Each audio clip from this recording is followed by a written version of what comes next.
Today we are talking about my most recent finished object that I'm so excited about.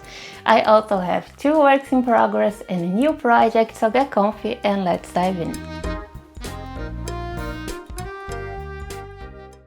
Hi there and welcome to episode 8 of the podcast. My name is Luisa, but everyone calls me Lu.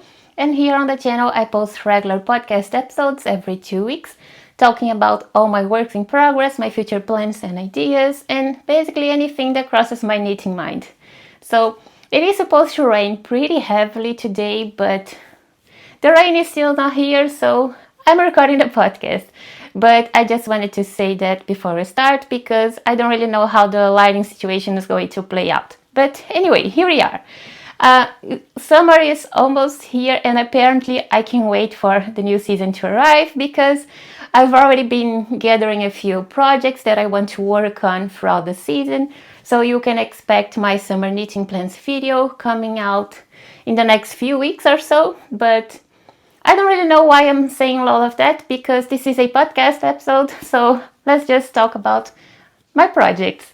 So what I'm wearing today is actually the finished object that I can't stop gushing about. So this is the Daily Stripes cardigan by Kika. Let me bring you guys down. So this is the Daily Stripes cardigan by Kika. I knitted mine using Ístex Plötulopi in the colorway 1038 Ivory Beige, which is this one here, and 1426 dark amber heather. This is a unspun yarn, 100% Icelandic wool, and we'll talk about the yarn in a little bit, but let's check out the project first because oh my god, I'm so excited. I thought this was my first cardigan, my first ever knit cardigan, but it actually isn't. I forgot about my no frills cardigan for a little while, but anyway, this is my second knit cardigan and I really love the fit. I don't really want to wear it with the buttons closed because of my mic here, but let me just do it like so. And I really love the fit and the length and my sleeve length that is actually almost hitting my fingers, which is my preferred length. And let me bring you guys up. So when we last talked about this project, I had basically finished the body and sleeves, and I just had the button band left to knit. And as you can see, I finished the button band, so let's talk about that for a second. Let me take this off so I can actually show you the button band. So I made quite a few changes to it, but let me show you first. I love the look that I got with the buttons, and I think I was right on gauge. I chose the right needle size for the button band because it is straight with the body, I think, and it looks really good when I am wearing the cardigan. So anyway, when it comes to the button band, you have to pick up stitches along the whole body and neck and everything before you actually start with the double knitting. I don't think I mentioned that, but this is a double knitting button band. Anyway, so I used the 2.75 millimeter to pick up all my stitches, and I picked up 1 stitch for every row that I worked on the body and also on the ribbing here. So I picked up 1 stitch for every row, but when it came to the neck here, I did all my double knitting, and the fabric was bunching up a little bit. Well, quite a lot actually. It was looking really weird here, so I had to rip back just this neck portion here, and I decided I had to pick up 2 stitches for every stitch that I casted on, right? I don't know. It is getting confusing. Let me restart. So anyway, button band. So I used a 2.75 millimeter to pick up all my stitches. And sometimes when this is actually only my second time doing any kind of double knitting, button band. The first one was when I knitted a Lulu sleepover for my niece. So this is my second time doing double knitting button band. But when I was working on the Lulu sleepover, my cast on edge here was, flaring out a bit. So this time, in order to avoid that, I decided to pick up stitches using a 2.75, and I used a 2.75 also to cast on the stitches here, but I switched to a 3 millimeter to work on the double knitting. So I used a 2.75 to pick up and cast on, and the 3 millimeters to work on the double knitting, like all the stitches. So this is what I got doing it like that, and I'm really happy I went for that needle size, because I think the gauge is pretty good. The fabric, it looks right. It's not flaring out here, and it stays nice and flat with the body. So anyway, this is what I did. Now when it comes to pickup rate, I picked up 1 stitch for every row that I worked on the body, and that includes the body ribbing also. And I think it worked out pretty well, pretty nicely. But when I was working on the neck, I did the same pickup rate, so 1 stitch for every row. You start the project casting on stitches here for the back, between my 2 fingers here. So you actually cast on 30 stitches, and then I decided to pick up 30 stitches on the neck when I was picking up stitches for the button band. But after I finished doing the double knitting across all my neck stitches, let's call it that, the body here, the neck fabric here, it was butching up a lot. It was really weird. You could clearly see that my button band was making the fabric cinch up quite a bit. So I needed more stitches, so I ripped it back, and then I decided to cast on double the amount of stitches. So you cast on 30 stitches for the neck. I decided to pick up 60 stitches between my 2 fingers here, my 2 thumbs. And I think it worked out pretty well. It's not perfect, but it sits nicely now. Can I see? I think you can. I still think it would be better if I cast on a few more stitches, because if I bring my shoulders up like so, you can see there's this weird line here, but I don't know if it's because I needed more stitches on the neck when I was working on the double knitting, or if just a fitting characteristic. I don't know, because the cardigan sits pretty high on the neck as it is, so maybe it's because of that. No idea. Anyway, but I am happy with my cardigan. I am happy with the double knitting, and like I said, I used a 3 millimeter to work on the double knitting, and I just didn't follow, it's getting too hot. I just didn't follow the double knitting instructions the pattern gives you. When I was working on the buttonholes, I actually followed one of PetiteKnit's instructions. So PetiteKnit has a few technique videos to follow her patterns, and I just went on her website and opened the first cardigan that I found, checked the videos tab, and followed the instructions for the buttonholes, because her instructions don't require you to break the yarn every time you're working on a buttonhole. So I really like that. So that's what I decided to do here. So you can I hope you can see my buttonholes here. So there's one here, the other one is here. You can't really see, but anyway, I really like the final look of the button band and the buttonholes, and I did the same when it comes to sewing the buttons, because I also followed one of her technique videos, yeah.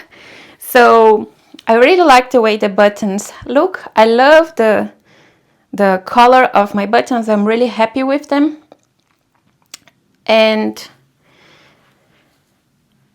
how am I going to explain this? So anyway, I was working with unspun yarn, and unspun yarn breaks really easily. So when I try to sew my buttons into place with the unspun yarn, it broke almost instantly. So I knew there was a no-go for my buttons. I tried to use a sewing thread, like hold one sewing thread together with the unspun and sew it like that. It didn't work either. So then I decided to just use the sewing thread to attach my button to sew it into place. And then I just went with one strand of unspun and basically did the whole process again really carefully, just to have the look of the unspun here on the holes on the button, and I think it looks pretty good. I have it like attached 2 times, one time using the sewing thread and one time with the unspun. So I hope the buttons won't fall off, but we'll have to see. And you can see they sit pretty high on my button band. And this is the technique that I was mentioning when one of the techniques PetiteKnit teaches us. So that's what I used, and I'm really happy with it. I think it looks pretty good when I have the cardigan closed, when I wear it with my buttons closed. I don't know how this is going to work with my microphone, but we'll try. So yeah, I think it's pretty good, right? I won't close this one to make space for my microphone, but yeah. Anyway, this is my daily stripes. So since this is a finished object, let's talk really quick about the cost and the amount of yarn I used. So let me get my notes. So when it comes to yarn, I've used 243 grams of the dark amber heather colorway, so the orange colorway. The pattern calls for 920 meters. I've used 729 meters, so quite a bit less than what the pattern calls for. And when it comes to the ivory beige, so the other colorway, I've used 140 grams, which equals 420 meters. The pattern calls for 485 meters, so that was pretty close to what the pattern calls for. I have around 1.5 balls left of each colorway, so I think I already know what I want to do with my leftovers, but we'll talk about that in a minute. So when it comes to cost, I needed this pattern is part of the book Knits to Wear that I have it here, but I forgot to get. So here you have it. This pattern is one of the patterns featured in this book, Knits to Wear, that came out last November or so, if I'm not mistaken. So I paid 36.90 € for the book. This book features 17 patterns, so I guess you can say each pattern cost me 2.17 €. Yeah, let's go with that. And I paid 31.41 € for the yarn and 6 euros for my 4 buttons. So in total, this project cost me 39.58 €, which I'm really pleased with. I mean, 40 euros for a cardigan. I think it's pretty good. Now this is unspun, so the yarn, let me get my notes back here. So when it comes to the yarn, this is unspun, so it has a pretty rustic feel to it, but it is not itchy, or at least not until now. Not for now, so I can wear it next to skin with no problems, zero itchiness or anything that bothers me really. But keep in mind, I don't have a sensitive skin, so take that into consideration. Now, like I was saying, I have around 1.5 balls left over of each colorway. So first I was thinking about using a little bit of the dark amber heather colorway to knit a December bow, like I was talking about last episode.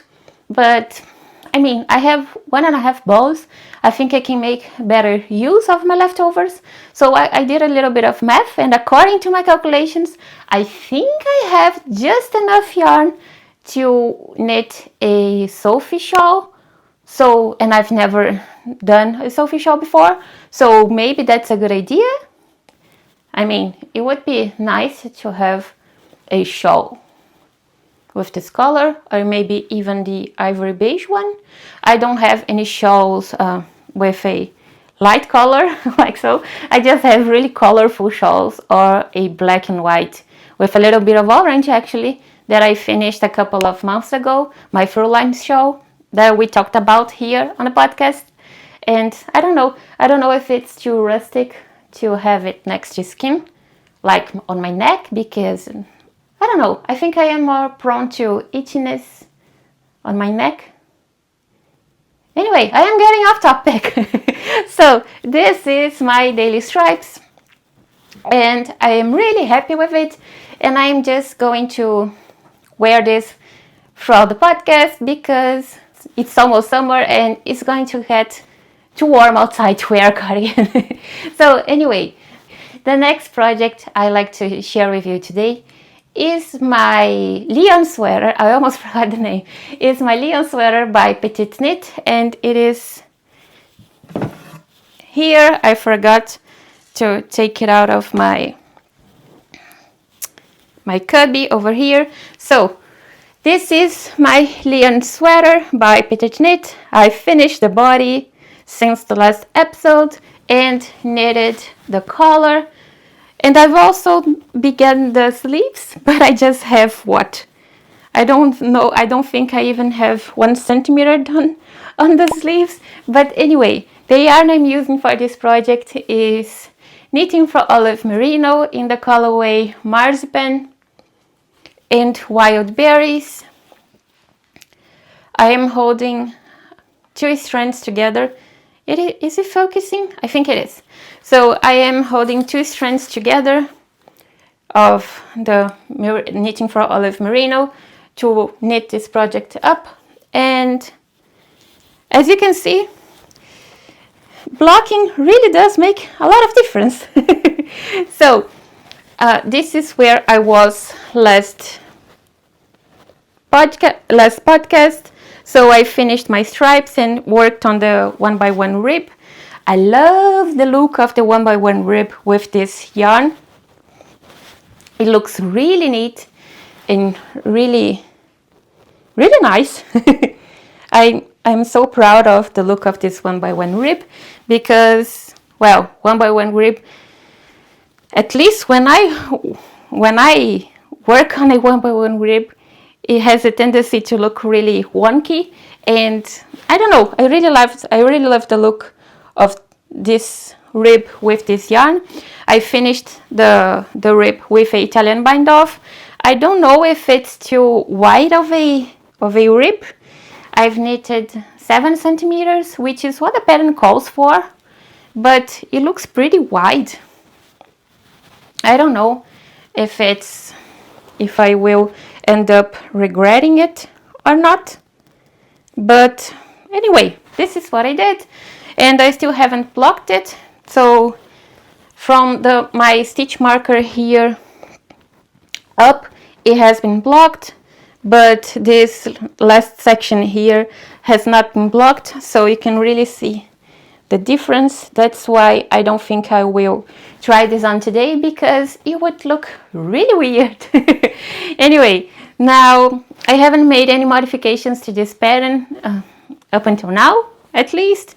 And my color, I just did a 1x1 rib folded color that I am also really happy with. I love the look of a folded color, and the designer has you do a little bit of double knitting to help with the folding line here, which I really like. It's just 3 rows, 3 rounds or so, something like that. So, but it really makes a difference.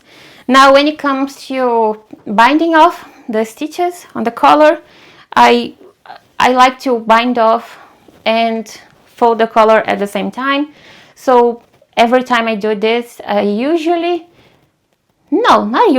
the time I bind off and fold my collars at the same time.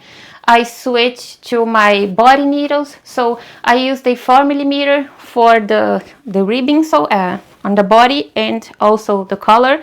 So when I was binding off, I went up a needle size, so I switched to a 4.5mm to bind off, and I always do a little yarn over between each stitch that I am binding off, so between each knit and purl stitch here, because this is a 1x1 rib.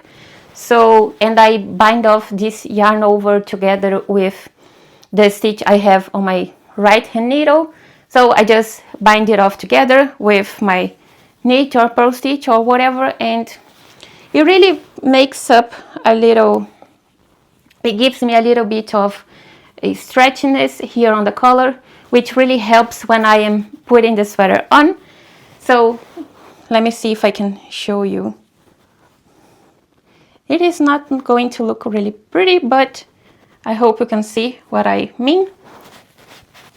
And I always like doing this little trick with folded collars, so that's what I did here also. And I don't think the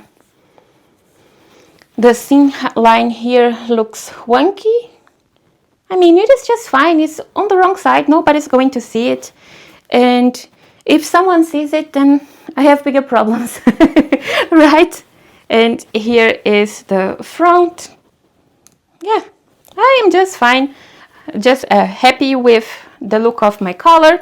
And I started on the sleeves, but my pink yarn, I finished a bow of my pink yarn, and then I just stopped working on the sleeves because it's way easier to show you guys the projects if I just have 2 balls attached to the project instead of 4. So I just have my 2 light beige, gray, I don't know how to describe this color, Marzipan. I just have 2 balls of the Marzipan colorway attached to the project, and I have to attach 2 new balls of the pink yarn, so that's just a little bit of sleeves here, not even enough to make a difference. So we'll talk about the sleeves next episode when I have more fabric to show you guys. And now I realize that I have been holding it, showing you the back. So anyway, this is my Lyon sweater so far, and I am really happy with my yarn and my project. So let me get a sip of water because I can't seem to stop talking.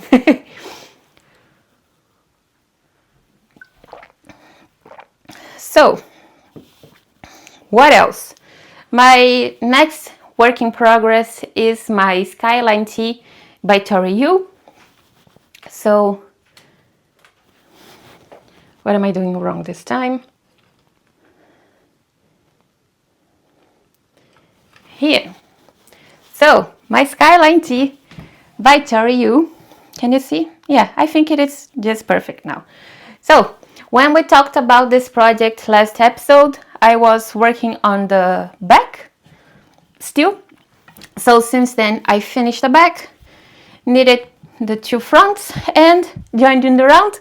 But I'm getting ahead of myself because I still haven't showed you the yarn. So the yarn I'm using for this project is Rowan Cotton Revive. I still don't know how to pronounce that. So Rowan Cotton Revive in the colorway 005 Moss.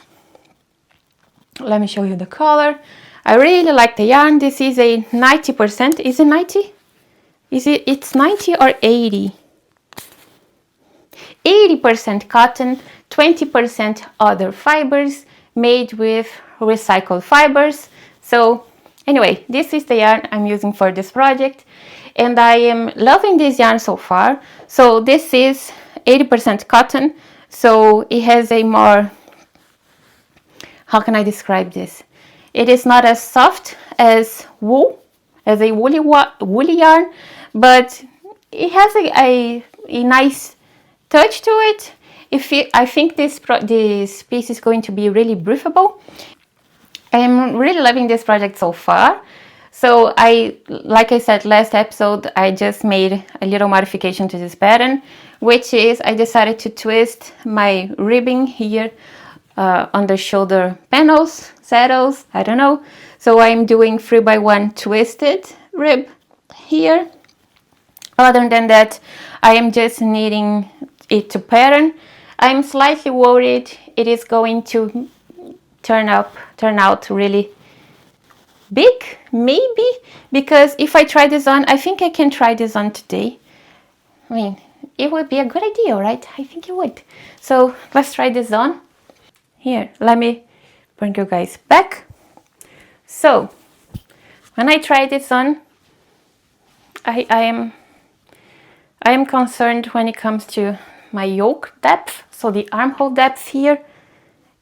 I don't know if it's looking right or if it's a little tight. I don't really know how to show you this. Maybe like so, yeah.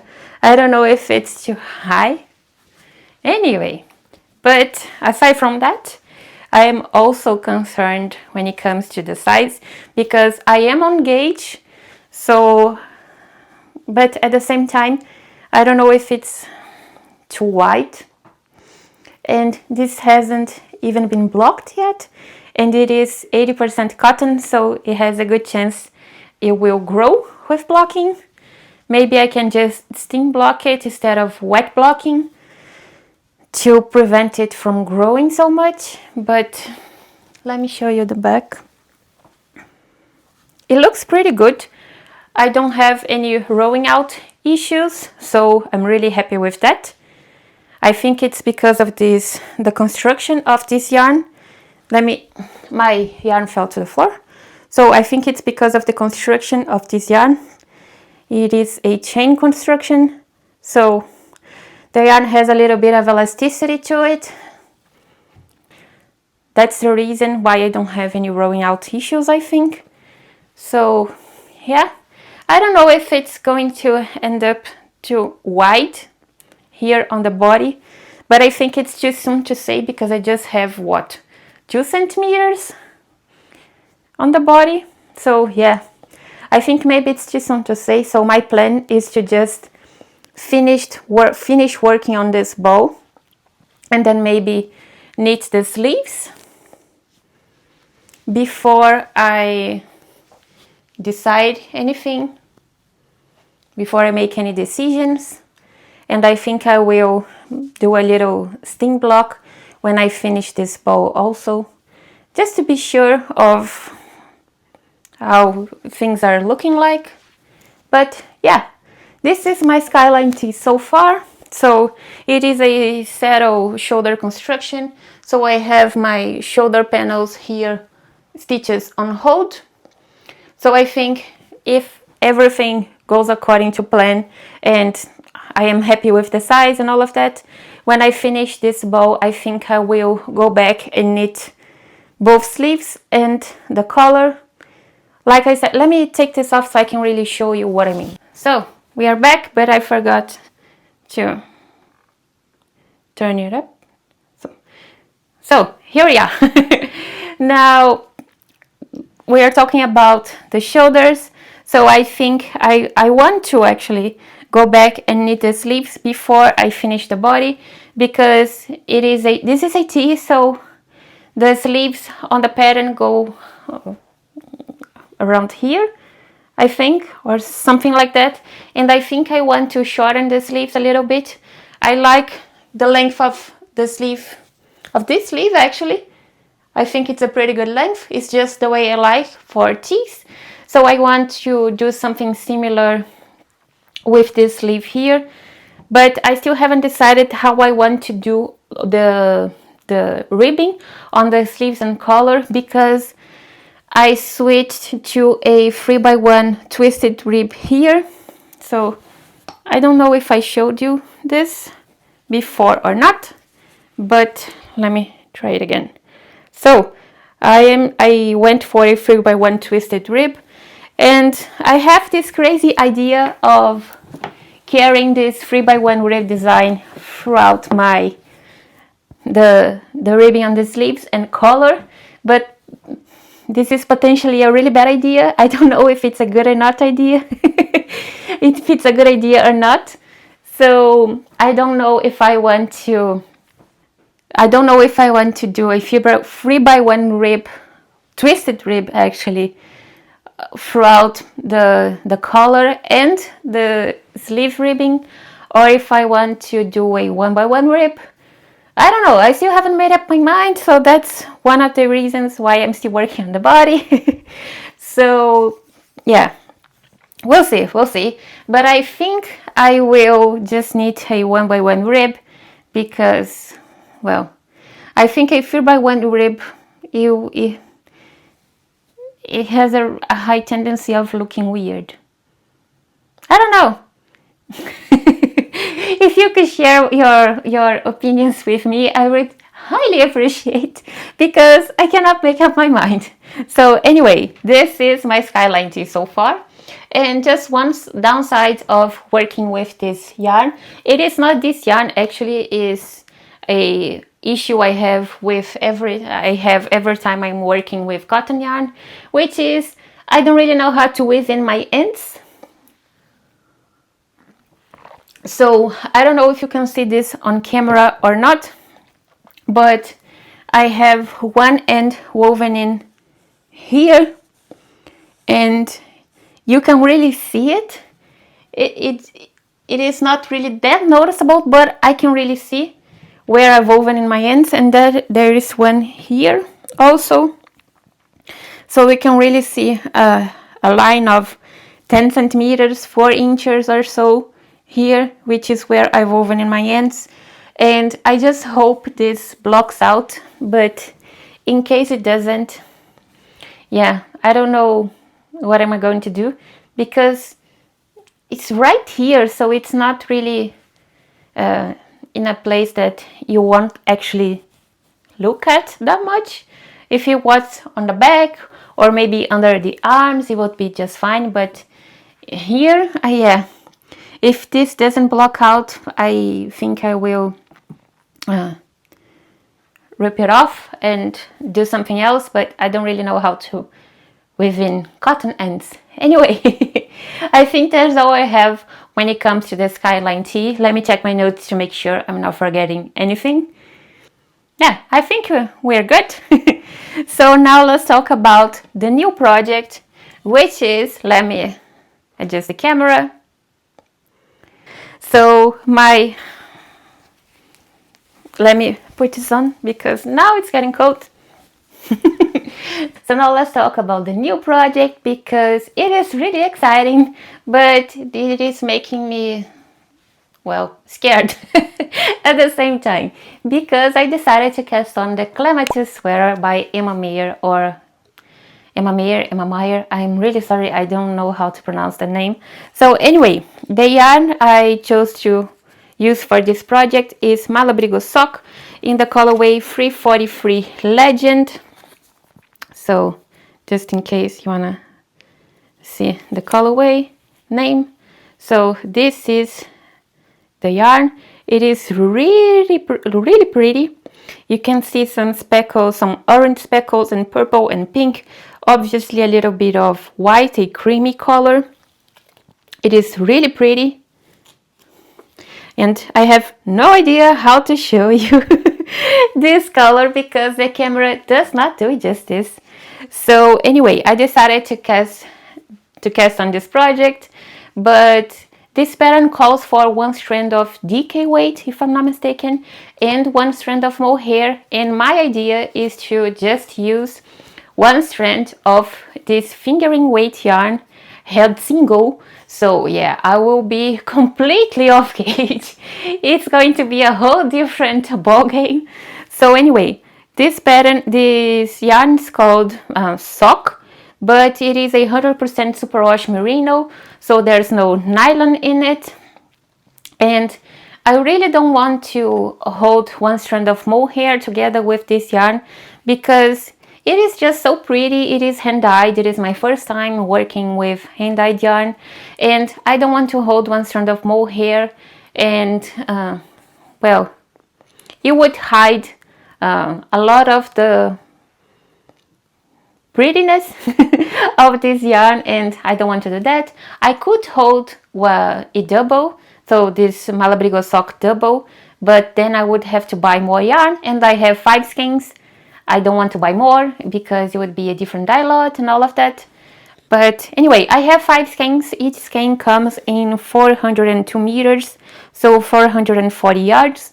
I think I have enough. I have no idea because what the pattern calls for in terms of amount of yarn won't really matter in my case because this pattern has a gauge of 19 stitches per 10 centimeters or 4 inches, and according to my swatch I have 30 stitches per 10 centimeters, so 19 versus 30, yeah, I can't really rely on the amount of yarn the pattern suggests. So anyway, like I was saying, I have 5 skeins and I hope it is enough.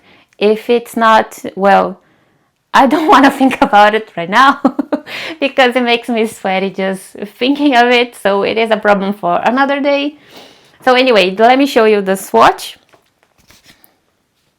I have I skeined up one of my 5 balls, so maybe this is a better way of showing you the colorway, or maybe it isn't, but anyway, I'm trying. So anyway, I have my ball attached to my swatch because I don't really like breaking my yarn for swatches because I usually unravel my swatches and use the yarn to cast on the project. But anyway, I have a little swatch that I finished late last night actually, and I just pinned it to my blocking mat to make it easier to show you guys. So we'll see. I don't think the camera really shows the yarn pretty accurately, but anyway, it is really pretty in person. You just have to trust me on that. I'm sorry, but it is really pretty and the yarn is so soft. I am really excited to cast on this project, but since I am way off gauge, I mean, this pattern is intended for a DK weight gauge and I am using a light fingering weight yarn. So anyway, I will have to make a lot of adjustments and a lot of modifications to this pattern. So I just hope it's not a bumpy ride, but anyway, we'll have to wait and see. I am really excited for it. It is a stockinette stitch piece, so I think it will be pretty easy to make adjustments as I go. But anyway, yeah, that's my idea for now. I just hope it's a good idea. I think this will either be really good or a really bad idea. I just hope it's a good one because I'm really excited for this yarn. And I don't think I showed you this, but look at the drape of this yarn. So this is, if I hold my skein here, it does not stay upright. I mean, can you see? Look at the drape of this. It does not, it doesn't stay upright like at all. Oh, now it does. Okay. But yeah, and then it doesn't anymore. So anyway, I think this is going to be a really drapey piece, which I'm really excited about. I already have the buttons that I shared with you guys last episode. And I think that's all. Oh, I mean, I am going to alternate skeins throughout the project. Like I said, it is my first time working with hand-dyed yarn, and I've seen people talking about alternating skeins when you're working with hand-dyed. So this is my idea. I don't know if it's really necessary or not, but I have no experience with hand-dyed, so I'm just following what people say. So anyway, this is my next project, and I am really excited about this project. So anyway, other than that, oh, I got a new tool. So contrary to what many people say, I know you don't need a Swift in order to use a bow winder. So up until now, I just had a bow winder that you can see. Where? Here! So I have this wooden bow winder that I've used every time, I had to wind some yarn. And, well, I use the back of a chair instead of a Swift, a umbrella Swift, because I don't knit with a lot of hand-dyed. Like I said, the Clematis sweater is my first project using hand-dyed, so I couldn't really justify in my mind buying a Swift. I could just use the back of a chair and to help keep my yarn, well, in place when I was winding. So yeah, I didn't have a umbrella Swift, but I got a gift card to a yarn shop this weekend, and I decided to take advantage of that, and I got myself a Swift. So here it is. I bought a wooden Swift. So anyway, it is not really that exciting for you, but it is really exciting for me. So anyway, I got so excited with this new acquisition that I wanted to wind up some yarn, and that's why we have a Clematis sweater on the needles right now. So anyway, I think that's all I have for you today. Thank you so much for watching and spending some time with me. If you like this video, I would love if you could give it a little thumbs up and comment down below what you've been working on. I would love to know and talk with you guys. And if you're new here, I would love to have you stick around and subscribe for more cozy knitting updates. Anyway, thank you so much for watching, and I will see you on the next one. Bye!